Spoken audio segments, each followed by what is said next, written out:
This episode of The Edge is brought to you by Audible.com, offering more than 180,000 titles for smartphone, tablet, and desktop. To get a free audiobook of your choice and help Trek.fm at the same time, visit audibletrial.com/trekfm. And also by Enterprise in Space, an international program of the nonprofit National Space Society. Find out how you can help science and education and become a virtual crew member aboard the NSS Enterprise Orbiter by visiting enterpriseinspace.org. And if you want to join the conversation and share your thoughts on this episode, join the Babel Conference, our listeners group on Facebook. Just type BABEL into the Facebook search field. We look forward to seeing you there. You're listening to Trek FM. What have you done out there on the edge of Federation space?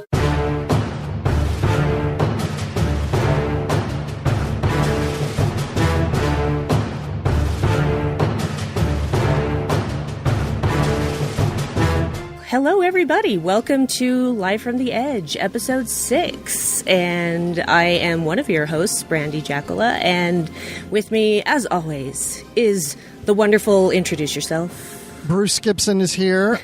Dun, dun, dun.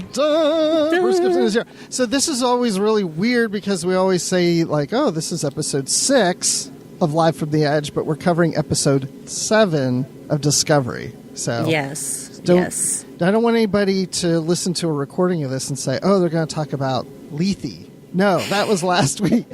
No Lethes on this one. No more Lethe. This is about Episode 7, Magic to Make the Sanest Man Go Mad, which is actually a description of my life. And it's also a quote from the Iliad. Oh, we'll see. Once again, I learned from you. Yes, and when I read the entire quote to you, you may know to what it refers in the episode. But the quote is, "There is the heat of love, the pulsing rush of longing, the lover's whisper, irresistible, magic to make the sanest man go mad." That was really good. Oh, thank you. I'm pretty sure that was basically referring to Stella. Yes, great audition. You got the part. Yay! Well, we have a guest with us today. We do, a wonderful guest. Would you like to introduce yourself, wonderful guest?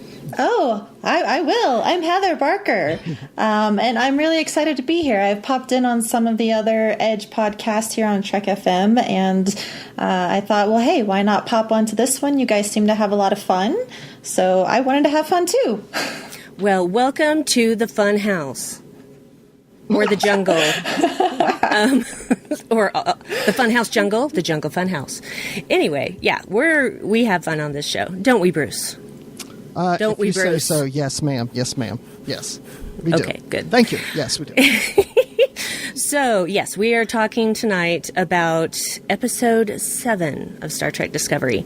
And this was an interesting one that I feel kind of tipped the balance for some people, but let's just talk about our initial thoughts. Heather, why don't you go first? So this is now my favorite episode. And a lot of people say, each episode is their favorite and it keeps getting better and better. And I agree with that somewhat, but up until now, I was really beholden to Context is for Kings. There was something about that episode that I just loved. Not anymore. This episode was very different from what we've seen before.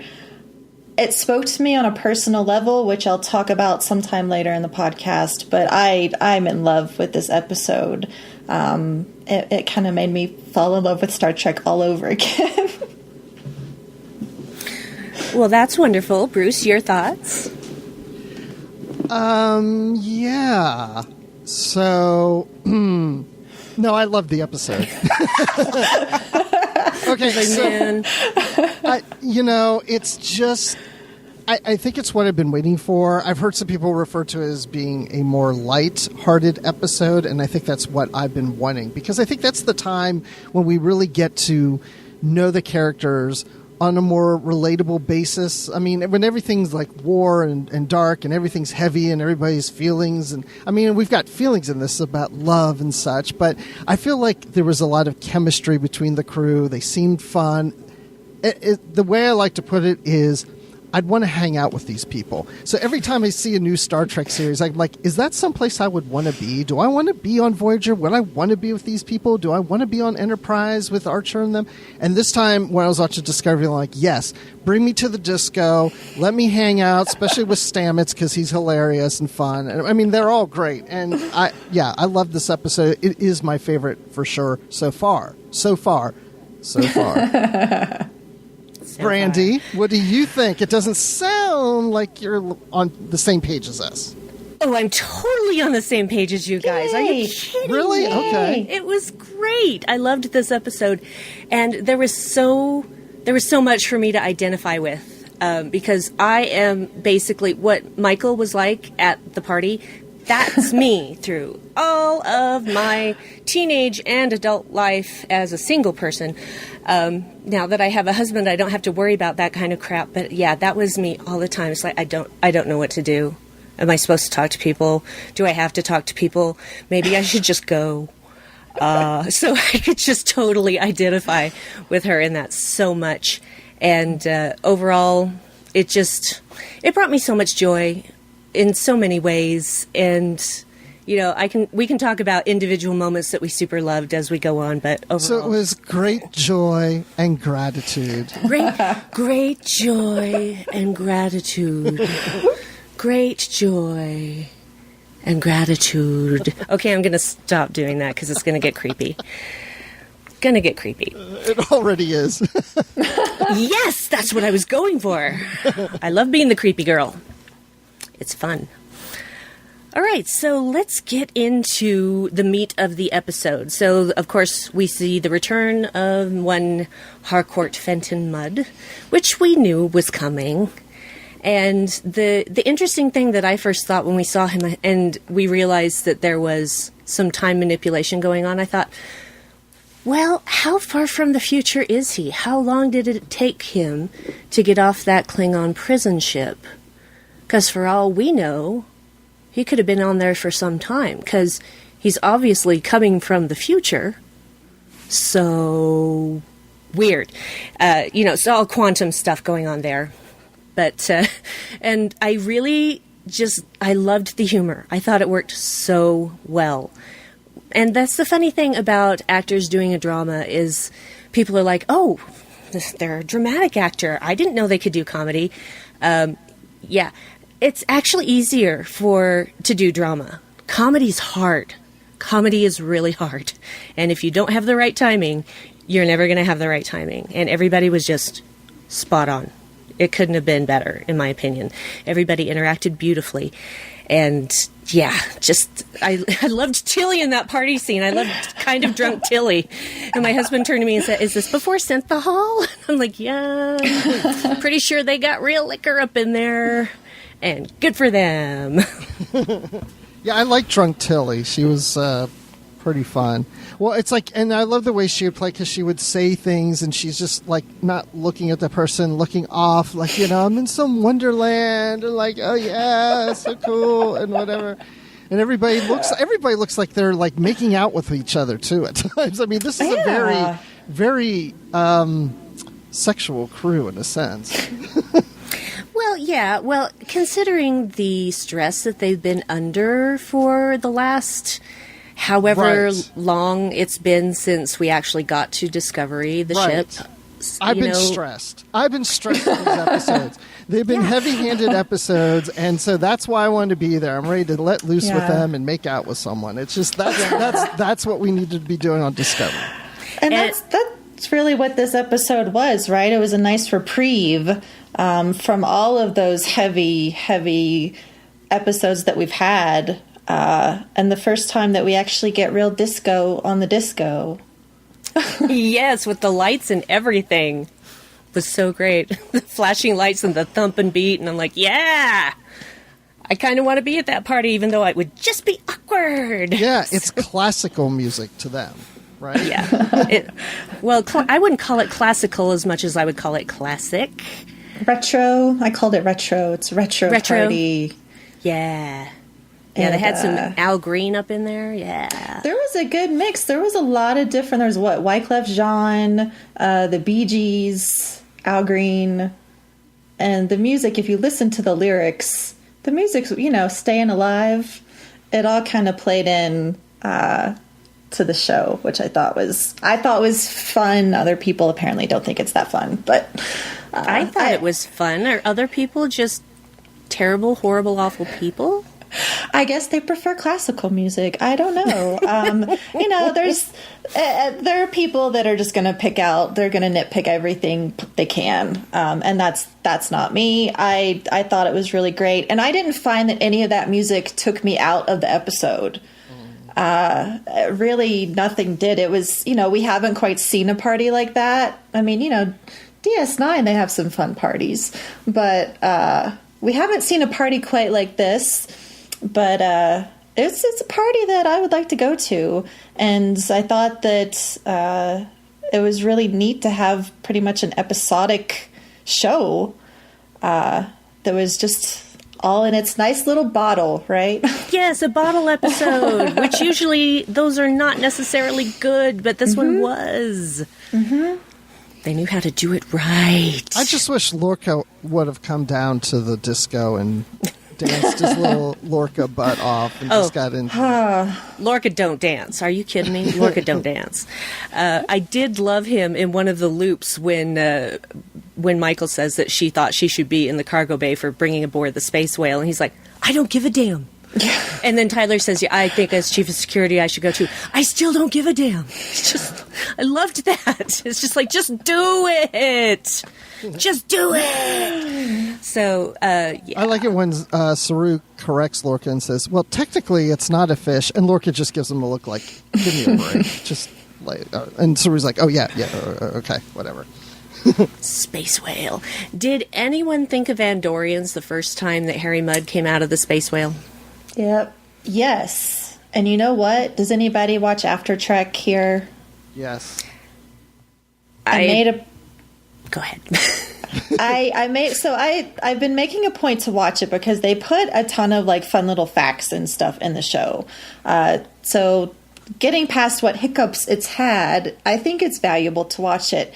And they mentioned that was intentional, and it was a reference to Journey to Babel, sorry, as a throwback to when an Orion was disguised as an Andorian. So it was kind of, here's Mudd in disguise as an Andorian. But I really liked him coming out of the creature. Like, I feel bad for the creature, right? But I thought that was a really fun entry. And I definitely thought the same thing when I saw the helmet. Yeah, it was definitely unexpected, because I was expecting maybe the creature to vomit something out. I did not suspect that a man was going to walk out of it, or a humanoid. You couldn't really tell, but I mean, it had the body structure of a male humanoid, so I made that assumption. But yeah, another thing that I really appreciated about this is the way they did the loops, because we see the first loop, and then we jump ahead however many loops we don't know. There's at one point where it's been at like 56, 57 times that they've been through this loop. And because, Harry Mudd says, I've killed you this many times now. It wasn't 47, was it? I don't think it was. It was in the 50s somewhere. I want to say it was like 56 or 57. There was a 50, because my wife said to me, she said, wouldn't he be tired? Because that means he would have been up for like almost 30 hours. Mm-hmm. Well, time resets for him too. So but in his case, he remembers everything. Right, but every half hour for 57 times is like... Maybe he took a nap that we don't know about. There could be a loop where he just took a nap. Well, I wondered that too, because we do see him in the captain's chair eating a sandwich. Like, that's his dinner loop right there. Yeah, that was the dinner loop. So... And the thing that I thought on the first loop, when Tyler and Michael are on the way to the bridge, and she literally runs into Stamets, and when we find out it's a true time loop, the ship blows up, etc., I thought, oh, Stamets is going to know this is happening because he exists on a quantum level now. And sure enough, Stamets knows that they're in a time loop. But that poor man, how much did he have to work? Yeah, he had to work harder than Harry Mudd to get to the resolution by far. Because how many loops did he spend just trying to get someone to believe him? and not think he was just tripped out on mushrooms. Right, or loopy. See what I did there? See what I did there? He was acting kind of loopy. But I just am like, Stamets now knows much more about the universe than any other human alive. And he realizes that all this other stuff just doesn't matter, man. It doesn't matter. In the big scheme of things, it doesn't matter.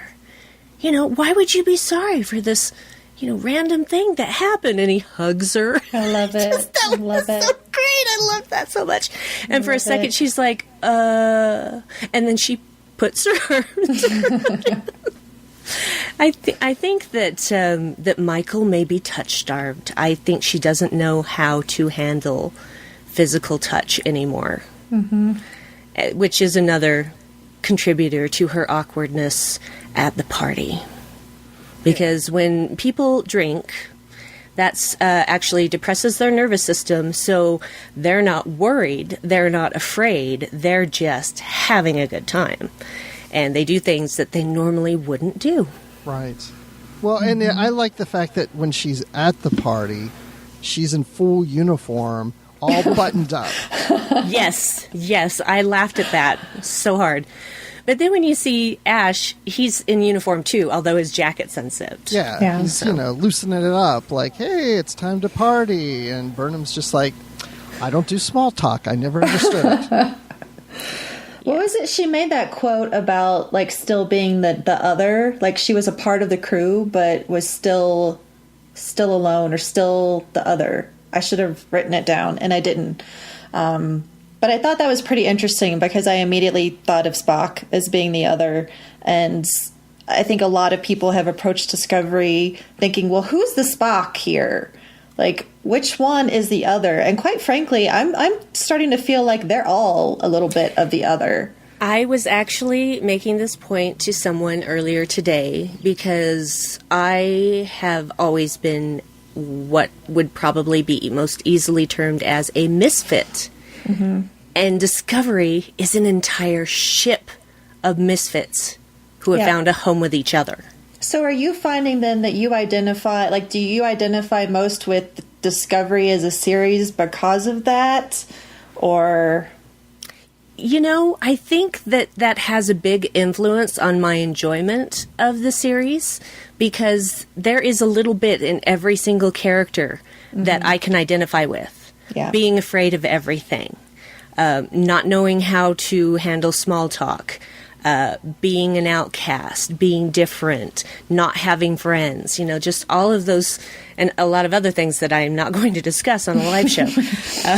So every single main character that we have in that crew has a little something that I can identify with. Mm-hmm. And usually if I can find just one thing, it's great, but there's so many things for me. Yeah. I'm just like, oh, yeah, I feel you. I know how that is. Yes, Michael, just leave the party and go change into a dress or something and then come back.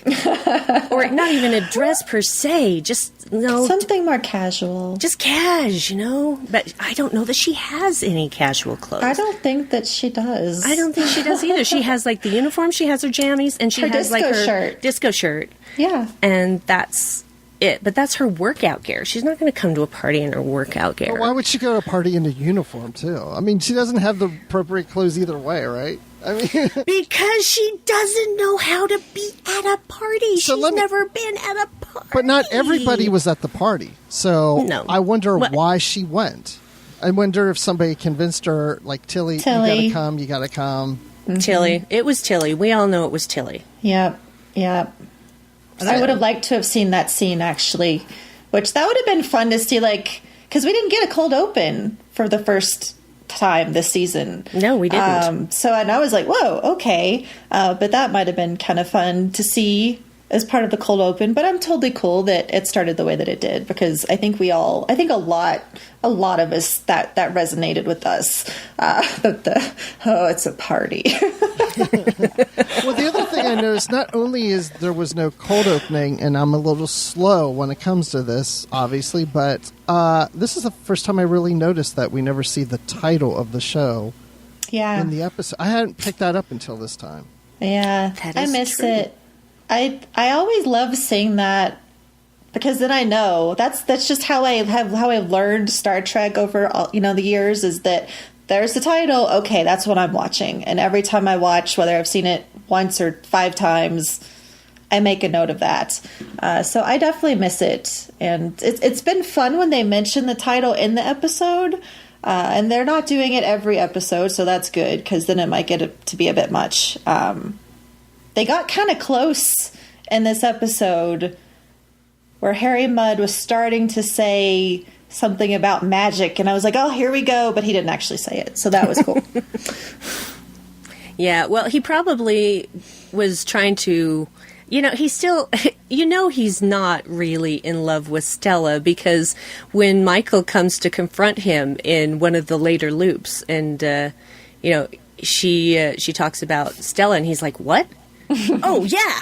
Yeah, everything I do is for her. She's the love of my life, and I lost her because of this, and yeah. How did you guys feel about that last, not to skip to the end? No, that's okay. But how did you feel about that last episode with Stella and her father? I was surprised how attractive I thought Stella was. I was a little miffed that they made her a redhead. Mm-hmm. Because she people was a redhead in the original series. Yeah, but I mean, you didn't have to make her a redhead again, because unfortunately there is this stigma about redheaded women being I gotcha. Bitches. I said it. Can't take it back now. Should have bleeped myself. But and that's kind of what Stella is. We know her in the future to, not be a very pleasant person. But then again, you have to think about how much of that is because of Harry. Yeah. I felt that she at least showed a little bit of agency reining him in. Indeed. And didn't come off like totally, you could tell the problem was with Mudd and not quite with her in this episode. There was something about that scene that pulled me out of the episode a little bit. I don't have any recommendation on how I would like to have seen that scene done differently. But that was the only part of the episode that I didn't love. I felt it was very TOS. It was a very original series resolution to something, especially something that had built up so much over this time loop. Yeah, and it was good. I mean, that's what makes it, a bottle episode or an episodic episode and not part of the serialized arc, which was good. But I don't know what it was about that. I was just kind of like, okay. I think because it does feel very TOS, it's not in the more modern Star Trek in a sense, I guess. But what I liked about it is, this is what I really like about this episode. My 15-year-old, soon to be 16 in just a couple days, she's never really cared for Star Trek. She's never got into it, and she's slowly been watching it with me. And as soon as I turned the episode on, she was in the kitchen and she made a beeline into the family room and sat down. And my wife's like, "Are you here to watch Star Trek?" She goes, "Yeah."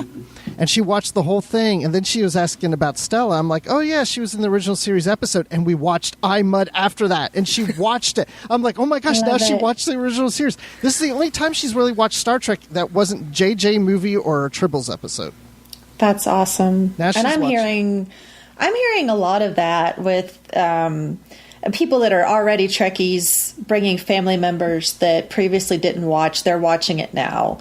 And that's just the best news ever. I'm always happy when I see that. So yay. Very, very cool. Well, it's cool until if she becomes a really big Trekkie and then she wants to go to STLV, it's going to cost me more. Yep. Yep. Well, we've got some comments in our YouTube chat. And Daniel, I'm sorry if I butcher your name, Daniel. Daniel Bertazon. Bertazon. I think that's right. If it's wrong, please let me know. He says, do you remember the episode of TNG called Parallels? In that episode, Lieutenant Commander Data says that the universe fractures into other universes an infinite amount of times every second. So theoretically, every time Mudd destroys the Discovery, he creates an infinite number of universes where the Discovery was destroyed. And we know what that means. That means in these infinite universes, the Klingons won the war and conquered Earth. The Enterprise under Christopher Pike and Spock came back from their 5-year mission, and they will be greeted with a nasty surprise, a conquered Earth and a fleet of Klingon D7 warbirds waiting for them.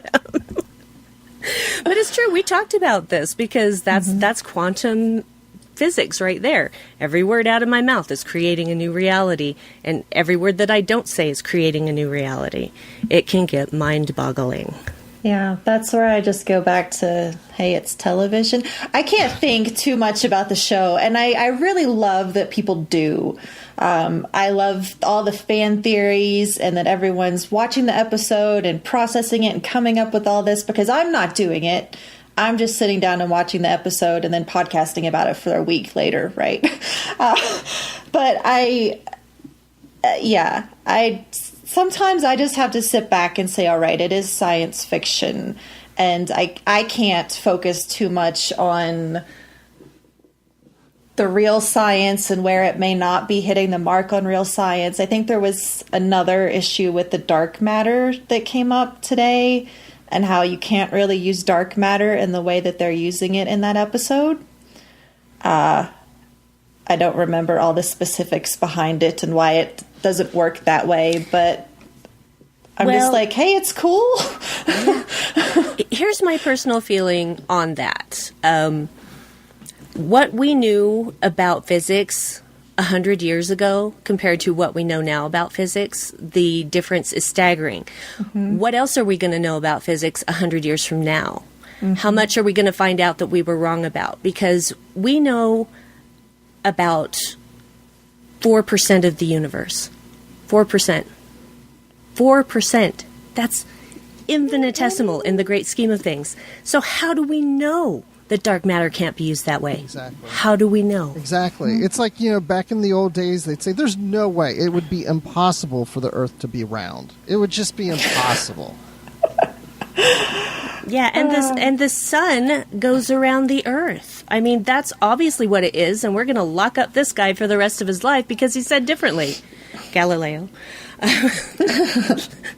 You can't always believe what you read or hear, Fake news. # no. Anyway.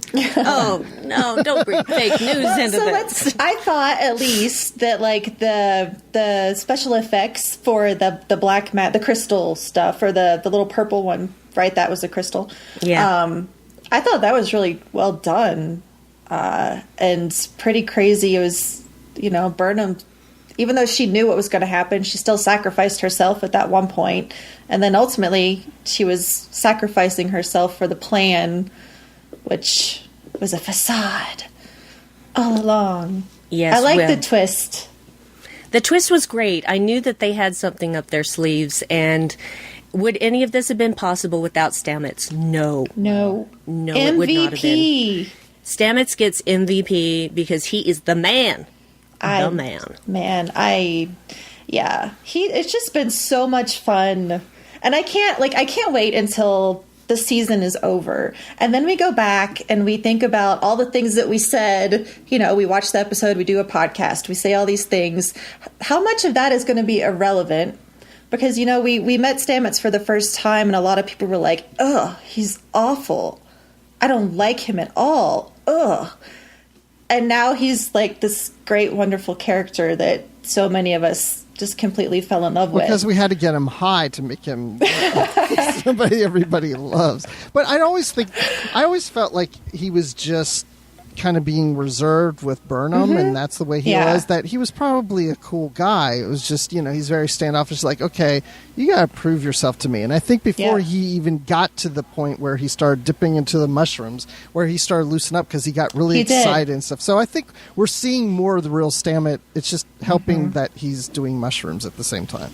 He's doing something that he loves and is passionate about. And I am blessed to do that with my day job and with podcasting. And so that resonates deeply with me. Now, I'm not like high on whatever, spores when I'm doing those things, but you can see that passion. And I think that's a really great thing. I agree. I actually liked Stamets from the start, and I felt that he was abrasive because he was in a situation he didn't want to be in. Mm-hmm. The Starfleet had basically co-opted his research, and he didn't want to be on Discovery. He didn't want to be in the war.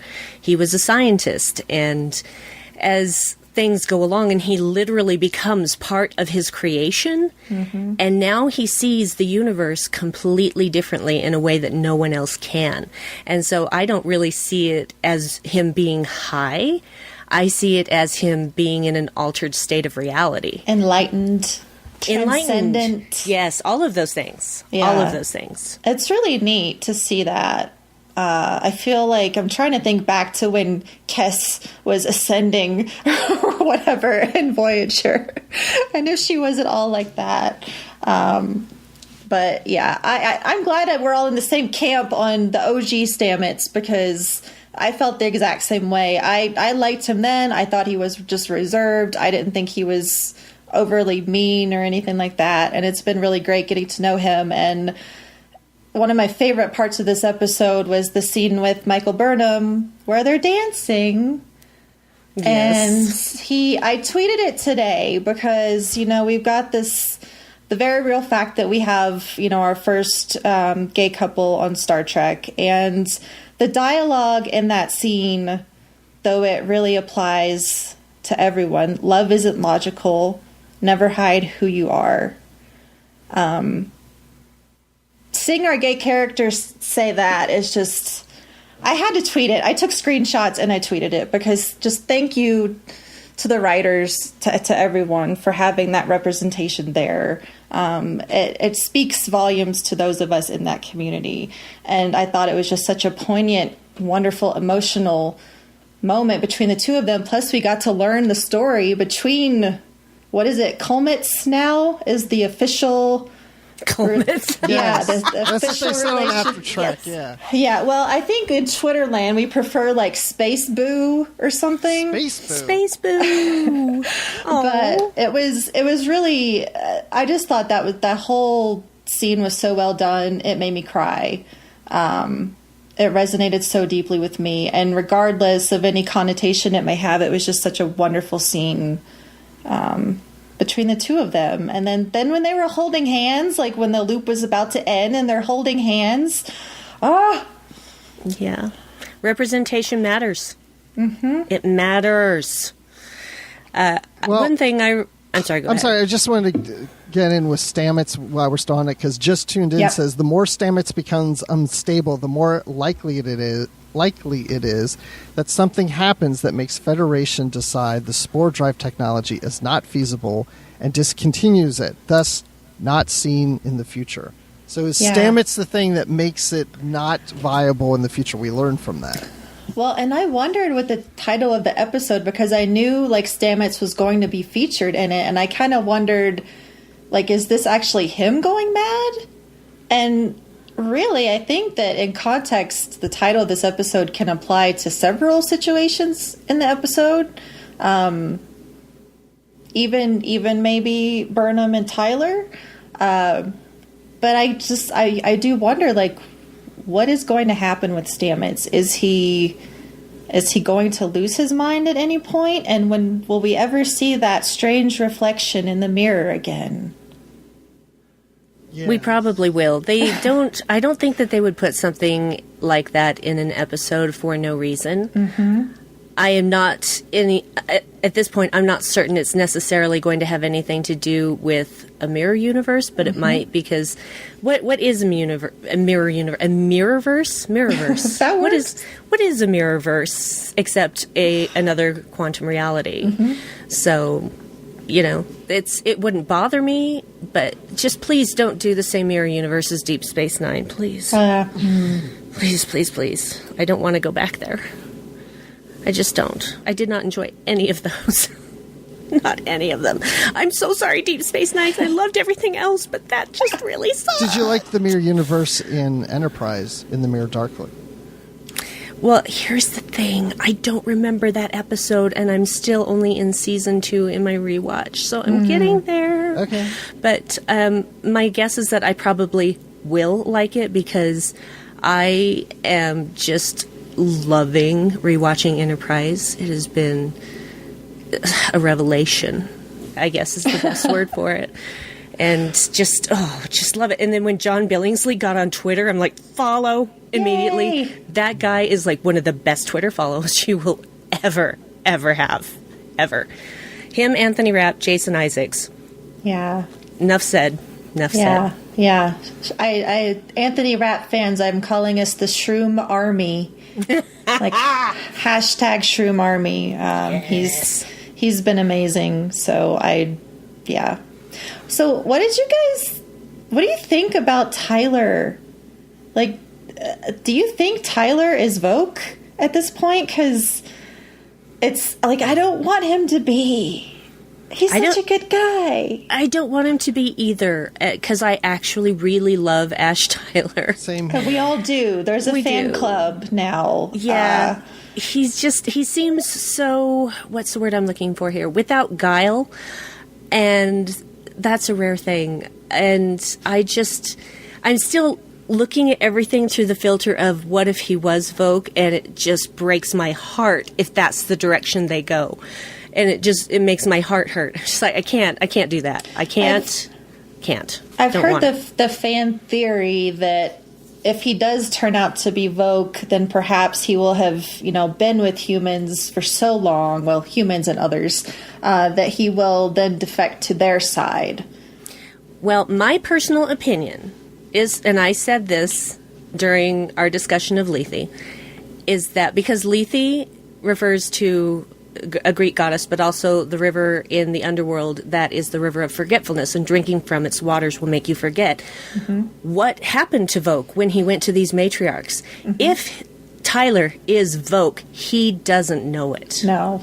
It's like the Manchurian candidate, right? I think at this point, most of us are believing that there's not a Vogue in him, that it's Ash Tyler. Perhaps Ash Tyler was the other guy on that Klingon prison ship that got his head bashed in. And so that's how that worked out. But I'm thinking the same. And quite honestly, like, I never really felt like Vogue was all that. He was no Takuvma. I'll put it that way. That's true, yes. I mean, nobody is Takuvma. You stuck your hand in the flames, but like when he was with L'Rell, I made a comparison over in our Disco Trek podcast, and something about that scene with Vogue and L'Rell reminded me of Ram and Lita. I don't know what it was. There was just something about the way that he looked at her that was just kind of like like he was fascinated by her. But I guess I felt like a tenderness there between the two of them in that moment. And so believing that Vogue is really, this hardcore, bloodthirsty, remain Klingon just does not quite set with me.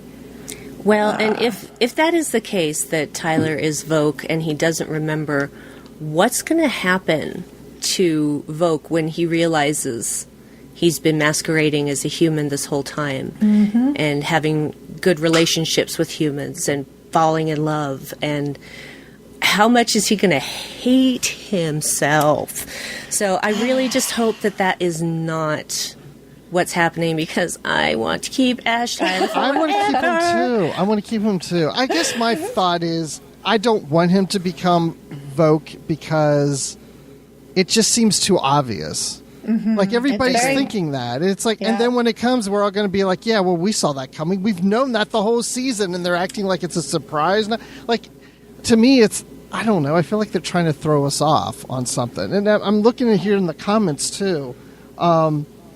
Like, Ion Tron says, or Trone says, also, if he was Vogue, wouldn't he help Mudd give the discovery to the Klingons? I mean, that would have been his great opportunity to accomplish his mission. Unless he doesn't know, like we're saying. I mean, I've seen some comments there, too, that he may be, a sleeper agent. That's what Neo Star 9 is saying. And he doesn't even know that he's Vogue. Yeah. And I feel like that's the only possible way that, at this point, that he could be Vogue. There is no way in any sense of the imagination of this particular series that he could be Vogue and know he's Vogue and be carrying this off as Ash Tyler. There's no way. Yeah. No way. Yeah. I'm like I said, I'm just, there's all these little, our fun, conspiracy theories or what's going on, and like little ends that haven't been tied up that will be tied up. So it's so exciting, guys. It is, because I really feel like these things are going to have answers. Mm-hmm. Yeah. I feel like they're setting these things up to pay them off later, maybe in ways that we don't expect, but I don't think that they're just doing things for the sake of doing them. Lost. Heroes. Excuse me. What do the numbers mean? Oh, God. Look, I'll be honest with you.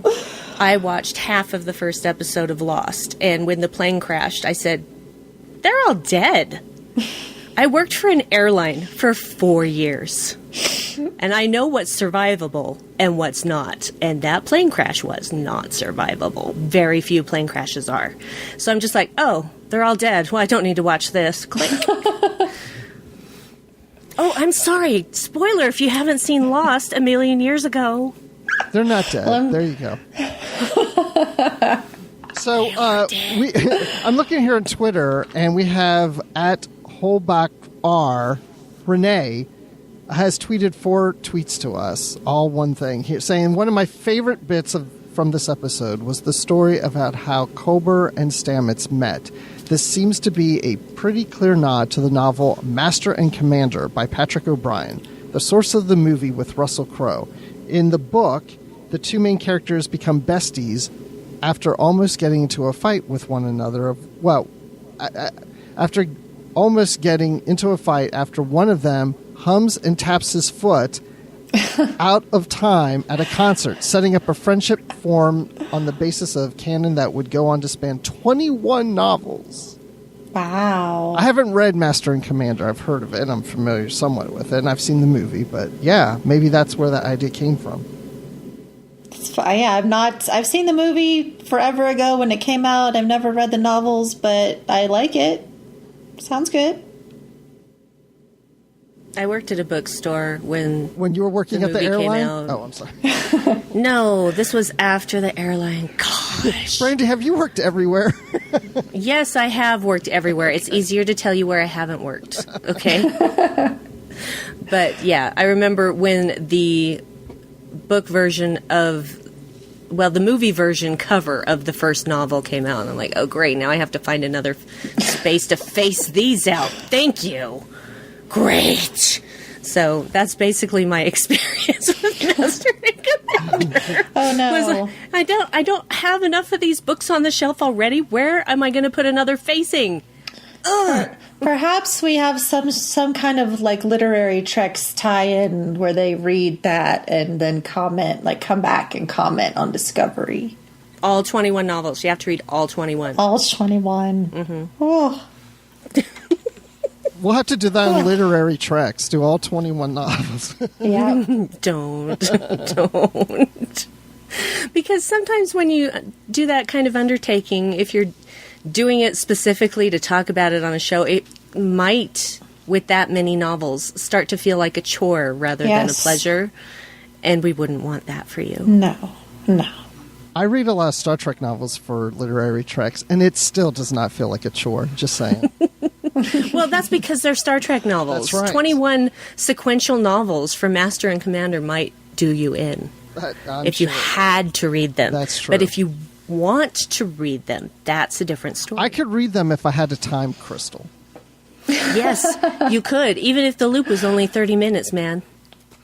take a few nap loops, take a few eating loops. Oh, and that's one thing I wanted to talk about earlier when we were talking about, because there was a comment about it creating different dimensions in the chat when Daniel was saying this, and Yes. the infinite universes. And I was wondering, I was thinking that as this crystal was working, it was only changing, it was repeating time within a certain diameter of where they were in space. Like, it wasn't the whole universe of like the rest of us are moving forward through time, and just that sector of space was repeating itself.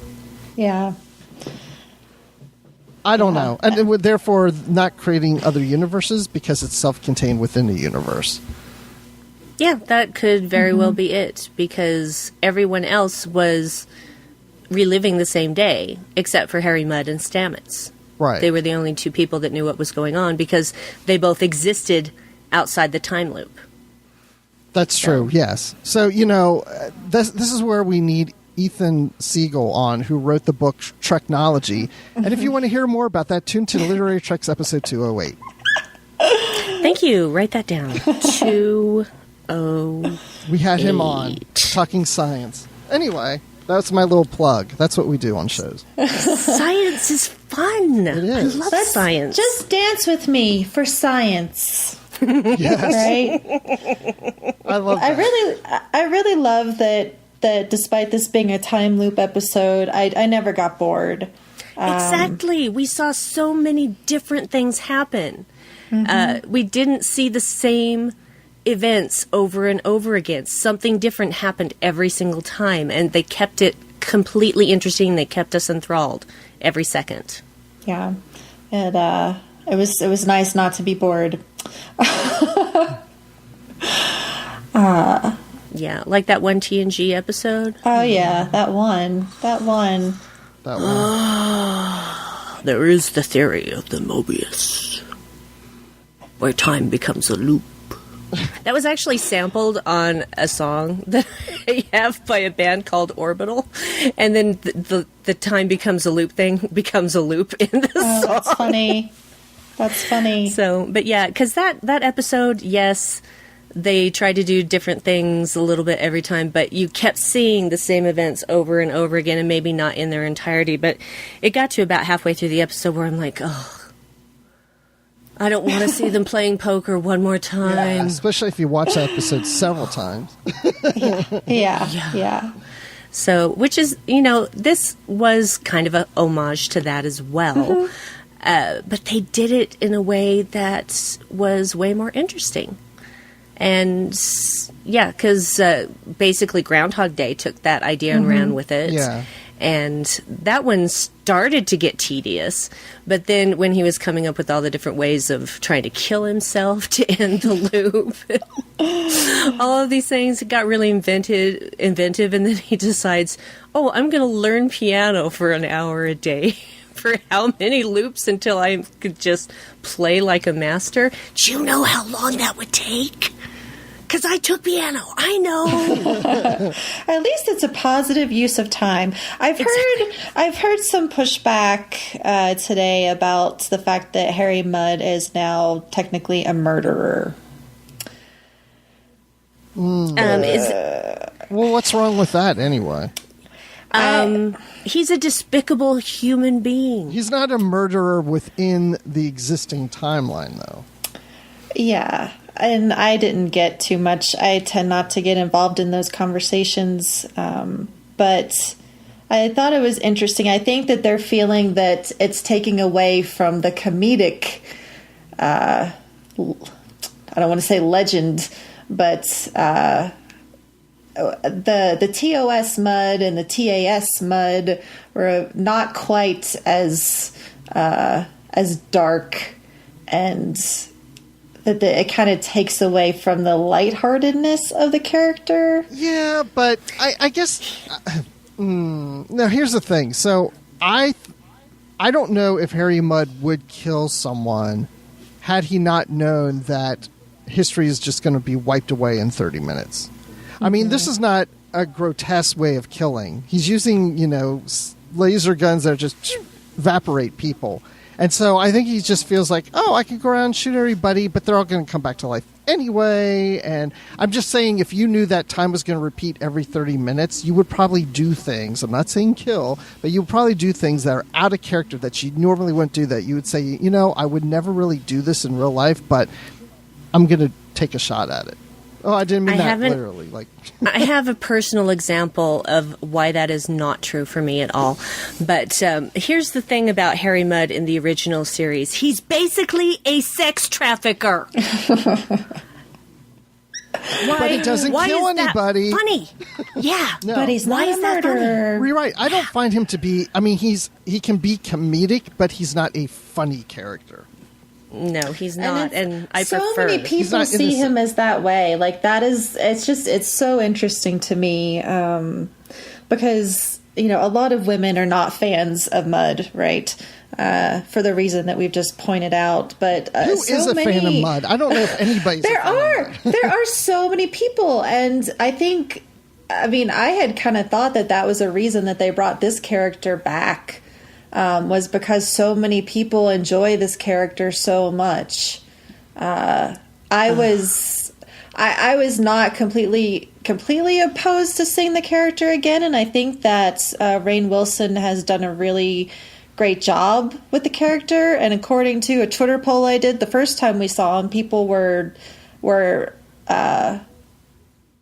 people who had thought he was not going to do a good job or that weren't excited about him were impressed by his Harry Mudd. So that's a good thing. I'm really enjoying the character. Do you think that we're going to see him again? Yes. Probably. That's my guess. But okay, so here's why I think that not everyone would just take advantage of a situation where you know time is going to reset. Okay, so the first time I realized this, I was playing a video game called Dead Rising, where a zombie apocalypse happens in a mall. And you're playing a reporter, and basically you can fight the zombies, but that's not the only reason you're there. You're trying to figure out the mystery of why this outbreak happened, and you also can pick up survivors and bring them back to the safe house on the way. Now, you also have the option of just killing the survivors because their AI were very, very stupid, and they kept getting stuck around corners and all of this crap. And especially there's one where you can have like 8 survivors trailing you back to the safe house, and getting them all there without dying is a chore. I tried one time to just kill all the survivors, and I could not do it. I did it once, and I felt sick to my stomach. It was a video game, and I could not do it. But Mudd could. But Mudd absolutely could, because he is a despicable human being. He is despicable. Completely despicable. You love to hate him. I guess that's why he's so popular. I do have to confess, I really loved when he called Captain Lorca mon capitaine. That was just like, oh man, that was such a good moment. I loved it. Now, I hear he was like ad-libbing a lot of that stuff, those name callings. I think he said on After Trek. Yeah, that they shot it so many different times. He was making up nicknames for like everyone. Like every time he would call somebody something, because he mentioned Saru also or whatever. Yeah, but yeah, and I don't think he specifically said use that because as a reference to Q or anything. Right. But it turned out really well. Whether it was intentional or not, it was fun to hear. I agree. And I know Rainn Wilson is good at improvising, so I totally believe that he would have just come up with that for everybody, because it was fun. Mm-hmm. It's fun. They have fun. They've always had fun on Star Trek, and it's just so great to see this cast. But who is it? Aaron Herberts and Ted Carter Hall, or Ted Sullivan, right? I'm getting like Twitter handles and names mixed up. I don't know. Man, but they both have been posting some behind the scenes pictures, and it's just all, everybody having fun and laughing and smiling, and it's a lot of fun to see. So if people are on Twitter and not following them for some reason, you should go follow them all. I'm just reading in the chat, everybody's agreeing with what we're saying about Mudd, that he's despicable and he's not really he's not really that lovable. That he was despicable in the original series and in this too. Well, I love it. Well, see, and I grew up with the original series, and I did not like the Harry Mudd episodes. Even as a child, I knew he was despicable, even though I didn't know what that word was at the time. But I just knew he was a bad man. He was a bad man, and he got what he deserved. That was basically my opinion of Harry Mudd as a child. Me with minions. They should do a Star Trek episode with Mudd and his minions. Oh, Lord, no. Gosh. No minions in Star Trek. Speaking of creatures, we've had several creatures now in space. Yeah. What is it called again? The The Gormagander. Gormagander. Gormagander. We've had the tardigrade, and we've had jellyfish. That's true. The Corpusculans were an alien. I was thinking we saw them in the prologue. Yes. Now we have space whales. Yes. Everything is like a big ocean in space. Space whales that apparently don't seek out their mates, and so they die lonely deaths or something. Yes, it was because they're too busy eating alpha particles in the solar winds. Yes, very on par, very, very reflective of Burnham herself. Yeah. It's actually just another thing for me to relate to is the awkwardness. It's like, oh, I was too busy eating this entire bag of Oreos to actually go out on a date. You lacked the mating practices because you were too busy eating. Love it. Yeah, I did eat a whole bag of Oreos once. I did regret it later, but I was a teenager then, and nothing stayed on me. Oh my as gosh. far as teenagers. that. My daughter had a friend over, and she came in and ate a half bag of our Oreos, and I told her she's not allowed to eat cookies again. You can't eat a whole half bag. Ever? Not in our house, I mean.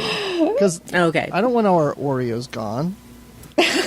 That's true. It's like, get your own bag of Oreos. Right, have a few Oreos, but not eat half the bag at somebody's house. That will be $5, please. Thank you. Exactly. Yeah, Oreos are expensive. They have apple pie or whatever Oreos this season, and pumpkin spice Oreos. No, I'm so sick of pumpkin spice. Now, don't get me wrong. I love pumpkin flavor, but I don't love it in everything. Please stop it. Please. So I think, aside from the fact that I didn't really love the Harry Mudd Stella scene, I did really love kind of how this episode ended, with Burnham doing her log and talking about change and saying sometimes the only way you find out where you fit in is to step out of the routine. Because sometimes where you really belong... Wait, let me say that over. No, that was right. Because sometimes where you really belong was waiting right around the corner all along. It sounds a lot better when she says it. But it was kind of funny. Like, I have something going on in my personal life that pertains to. So not only did I just really resonate with the Stamets and Burnham scene, but then the episode ended with something that spoke to me on a personal level.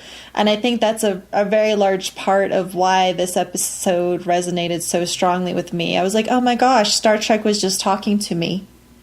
Like, that's such a great thing. And I think that happens.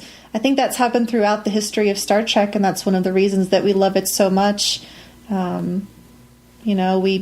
find that Star Trek is talking to us sometimes. And so I love that. I love the writing in all of these episodes. I think it's really phenomenal. So I like to give little shout outs to the writers. And deservedly so. Absolutely. Because this episode was the bomb. It was. I loved it. So I guess, we're at the end, so we'll wrap things up. I'll say what I say, and then Brandi can close us out with her thoughts. So I love the episode, as I said earlier. I agree with what you just said, Heather. I love seeing that this crew feels like a crew, that they seem like they've bonded together, especially in this episode. Discovery is the name of the show, and we see that Burnham is discovering herself, and we've seen that in the last several episodes, which I guess is my only nitpick, not about this episode, but the series so far. She seems to be learning a lot about herself, her past, about relationships, And I think, what was she doing for 7 years on the Shinju? Did she not learn anything there? Because she's learned a lot in a short period of time on Discovery. But no, I'll give them a pass on that. Maybe we'll find out more about that later. But yeah, I love the episode. And she got a kissing scene, too. And she then doesn't remember she even kissed. So it's sad. But it was a fun episode, and I loved it. And I watched it twice already. And I guarantee I'm going to watch it again this week. Yeah, it's like I said, it's now my favorite, and I don't go into each week thinking this one's going to be my favorite. I know it, but man, this one just struck a chord. Was beautifully done, had great special effects, great writing. We got to see a lot of the characters, even though it wasn't. Got a break from Lorca and Saru. I think we're going to get a really good Saru episode next week. But man, this is my Star Trek. I think I've decided, and I'm hesitant saying that, knowing that we still have so much to go, but there's something about this series and the fact that all of these characters are just, I see myself in them now. I see my imperfect self in these imperfect characters, and that's what makes it mine. I couldn't have put it any better myself. Exactly, and even Dana Pearson says, yep, you said it well, Trek is speaking to us. Yes, it's talking to us. It's telling me, look, let go of all of those things that you thought were important when you were younger, and all of those people who were mean to you, and all of those times you felt like you were never going to find your place in life, because look where you are now. Look where you can still go. Mm-hmm. And I think for Michael, the reason that she was kind of, I wouldn't say stagnant per se, was because no one challenged her emotionally on the Shinzo. Maybe challenged her as far as her career, but I don't think anyone challenged her emotionally until she got to Discovery. Yes. And Tilly started it. Ooh, Tilly was the one who started it. Wow. There you go. I think Redhead's rule. You called it. Also, check out, Brandi, what Neo Star 9 says in the chat that supports what you're saying, too. Oh, excellent. He says, I get the impression she was learning how to not be so Vulcan in the past, and that had to be done first. Also, the progress got reset, most likely. Yeah, true. Yeah. True. But I think that she still came out of this knowing more about herself, even if she didn't remember all of the loops. Because even if she doesn't remember them, Stamets remembers them. And he was sure to tell Ash about the kissing. Oh, yeah. Definitely wanted to make sure of that. So, yeah, I love this episode. I think it's the best bottle episode of a series that I've ever seen in my life. Yeah. And I just every week it just keeps bringing it, and I'm ready for more every time. And when it goes on hiatus, I'm going to be sad during those fallow weeks. It is a good bottle episode. I think Tilly would agree that she enjoyed the bottle quite a bit in this episode. She was not so drunk that she didn't know what she was doing. She was responsible drunk. Yeah, she wasn't falling down drunk. No. So I think the guy kind of moved in for the kiss, and she was like, Mm-hmm. So it was nice to see that. Yeah. Yeah, she was not impaired in that respect. We do have one final comment here on the YouTube chat from Just Tuned In, saying she believed her human half had failed her in the past and has fought against it. The only goal worth pursuing was Starfleet's success. When she loses that, she is able to see what else she has to offer. That is a very good point. Yeah, that's a good excellent point. Yes. All right, then. So let's just wrap things up here with my weekly reading of the things. So be sure to check out our Discovery coverage throughout the week. Live from the Edge airs on Mondays at 9 p.m. Eastern and will be released as a podcast on Tuesday mornings. Our commentary will be available as Tracks from the Edge on Wednesday. We will discuss your feedback on Postcards from the Edge on Wednesday. On Thursday. I'm sorry, Amy. Please forgive me. And you can catch full analysis on The Edge main show on Friday. And then to wrap up the week, join us for Notes from the Edge on Saturday with our own Chris Jones for links between Discovery and the broader franchise. And I'm going to say it again. Please listen to that podcast. It's so good. You'll find all of these in the main feed for The Edge and in the Trek.fm master feed. So now we would love to hear your thoughts on Discovery. I'm going to do this like a vampire. The best place to do that is the Babel Conference, our listeners group on Facebook, where Amy Nelson will collect your feedback towards the postcards from The Edge. You can also find us on Twitter at TrekFM or send us email using the contact form on our website at trek.fm/contact. Choose to send to a show and choose The Edge. I'm so sorry.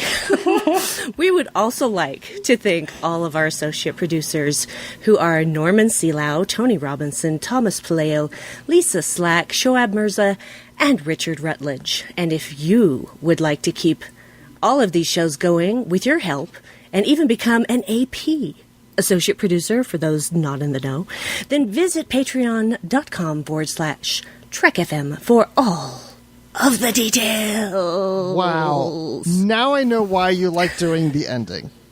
It's so much fun! Because you do all kinds of voices and things when you do it. You know, I have a feeling someday you're going to show up and do it all in Klingon. Oh.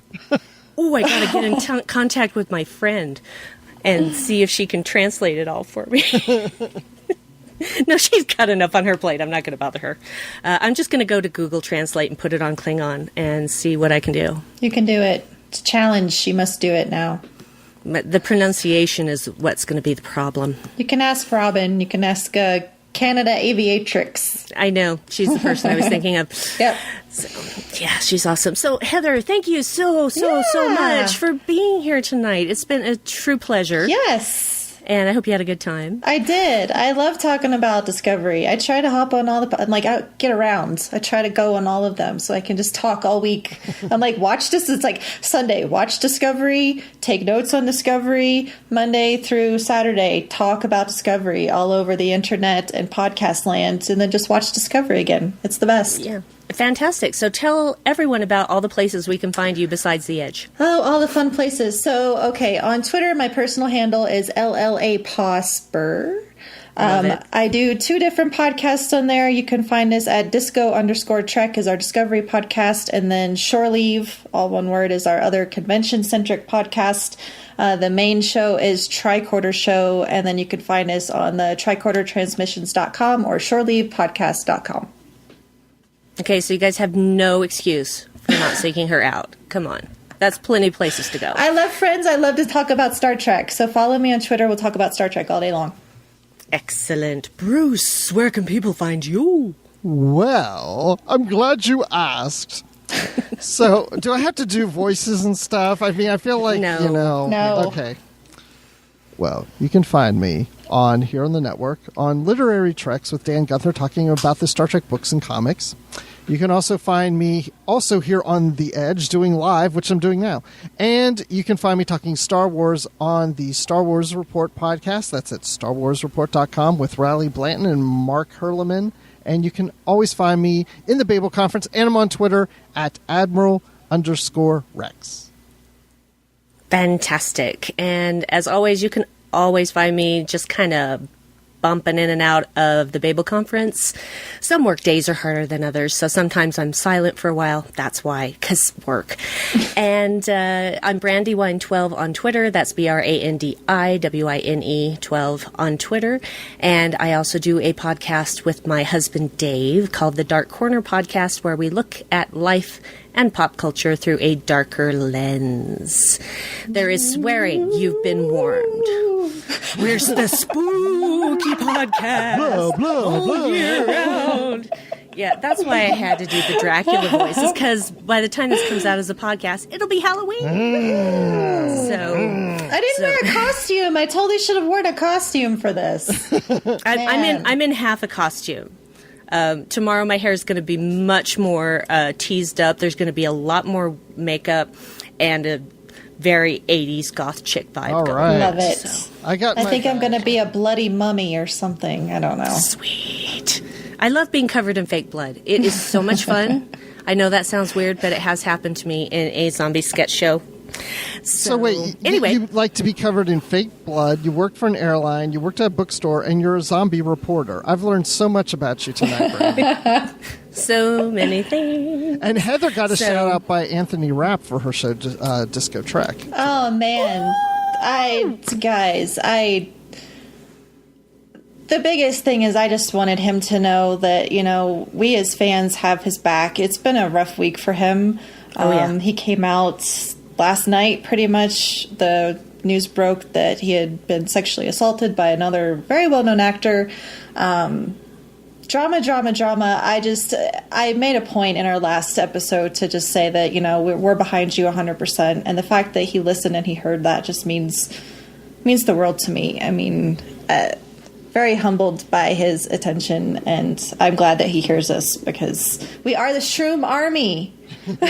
We are, and honestly, he has been talking about this since the early 90s. Mm-hmm. So it's not like he's never said anything about it until now. So all of those haters, they're like, oh yeah, you're so brave for waiting 30 years.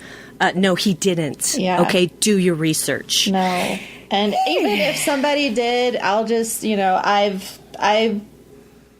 have a very similar history there, and it took me 15 years. So time doesn't even matter regardless when that's an issue. But we love him. We love all of them. We love all of the actors. We appreciate the fact that they are so engaging with us, and we want to continue to have them engage with us. So shout outs to Anthony Rapp. We love you. We got your back, and we'll keep fighting for you. Absolutely. Always. So that is it for this week's Live from the Edge. So there's only a couple of things left to say. The first one is keep calm and disco on. And the second is live long and prosper.